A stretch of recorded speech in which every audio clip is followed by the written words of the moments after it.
Well, it is week 5, and every year around week 5, we start hearing about buying low and selling high. And so, what does that mean? Well, it means that there's a journalist out there who wants you to click on his link. Um, there is no need to buy low and sell high or try to predict who's low or who's high. Um, It's really quite easy. If you come here, if you click on Fantasy Football Draft, there's a link that will take you to your fantasy football depth chart. You can see it right here. So the only thing that determines the value of a player is where they're located in this depth chart. So you'll talk to your friends, and they'll say there's somebody coming up that you ought to keep an eye on, and so on, and they'll quote advanced stats, things that you might have heard of, like percent of touches of an offensive touches for a running back, or targets in a game. And a lot of people put a lot of emphasis on these quote unquote advanced stats. But what good does a target do for you? Is that going to tell you, hey, hit this guy's targets have been going up and up and up and up and up. I'm going to be able to get this player. He's going to be awesome for me. No, it doesn't. And the reason why is you can sort of see right here is like, all right, I've got a couple of teams in front of me, uh, Romeo Dobbs and Alan Lazard. Romeo Dobbs his targets have been going up.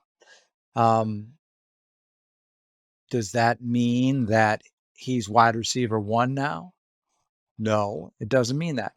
Until you see him here as wide receiver 1 on the depth chart, then all that other stuff is really just trying to predict whether they're gonna be the number 1 wide receiver.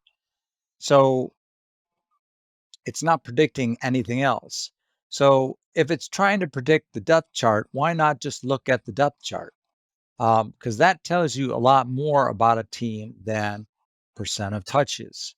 I don't need to predict who's going to be RB1 by looking at percent of touches if it's already written out for me in black and white.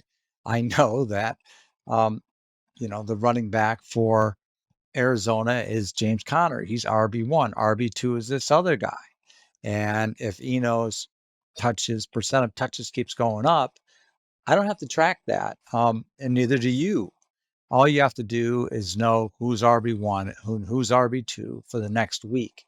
Now, if it looks like a player is going to be replaced, there's plenty of information out there um, from coaches that say, hey, this guy's going to lose his job. You don't have to predict it. You don't have to track advanced stats. You have to spend hours and hours a week trying to figure out who's going to be RB1 for this team.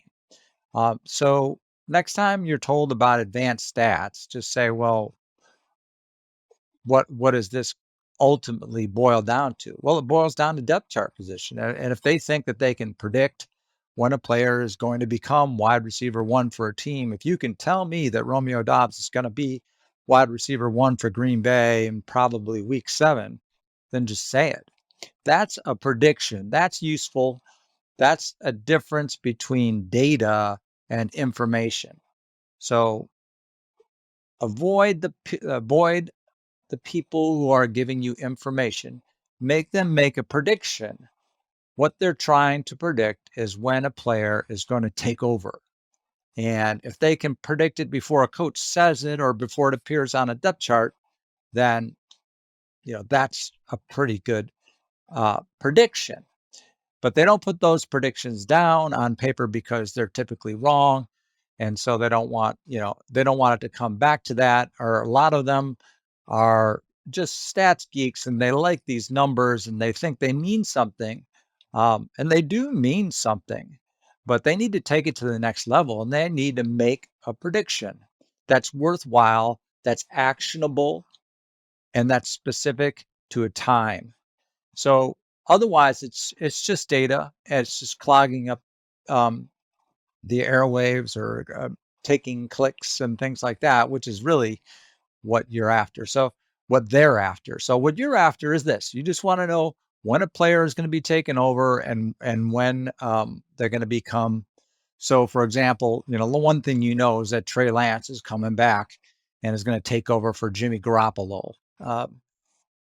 And you can see that on this depth chart. And so, Dak Prescott is coming back and he's going to take over for Cooper Rush. And if a player is going to be predicted to take over a role, then you'll see it here in this depth chart. But this is the only depth chart that is like that. And the RoboCoach doesn't make predictions as to when, Romeo Dobbs is going to take over for wide receiver 1 role because it's unpredictable. The coach makes that decision. And when the coach does make the decision, then you'll see it here. So other than that, the only thing that you can predict is when a player's coming back from injury. So you can buy high and sell low, though, and that's not related to things like percent of touches or targets. To do that, you just pretty quite simply just come to RoboCheat, and this is updated throughout the year. And so it's not just a tool that you can use for your draft day. It's something you can use to buy high and sell low throughout the year.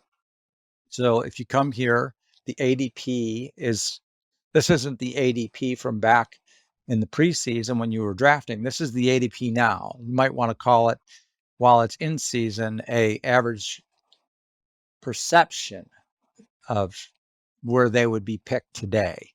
So if you were drafting today, you would see, okay, hey, there's Jonathan Taylor. He is no longer the number 1 overall draft pick. He'd be more in the second round. He's had a bad year and he's injured. He's dropped way down. And so there's also still the delta there, and you can use that. So Jonathan Taylor, according to RoboCoach, he's still a top tier running back. As you can see right here, this is the top tier, these 5 running backs for this particular league in my scoring system. Yours would be different. So you can still buy high and sell low by looking at this number. If you want to do it manually, this is how you would do it. So I can see, McCaffrey is maybe somebody, who's a little overvalued, very, small amount overvalued. But then when I get down here into the second tier of running backs, I can see, hey, there are some players who maybe I would want to buy high. I've got in this group of 6 second tier running backs, I've got a couple guys who are really undervalued. They're perceived. David Montgomery and Damian Harris are perceived to be far less valuable than they actually will be, or according to their scoring predictions. We got our RB1s here, and they've done they're front loaded. That's what the plus sign means there. That means that they're going to have some good weeks coming up. I might want to go after DeAndre Swift. So. And by the same token, I've got Austin Eckler, who's maybe a little bit overvalued, and he started out the year pretty hot, and so he's just going to start running into a lot of good teams, and so while he's front loaded, he's just not going to live up to the perception. So maybe there's somebody who's sell high, not a buy low. These guys are buy lows, they're in the green. So that's one way to buy high and sell low. You don't have to worry about advanced stats in order to determine what you need to buy high and sell low on. You just need to have a depth chart, and then you can also use the cheat sheet. And in another video, I'll tell you about you actually don't even have to do all that.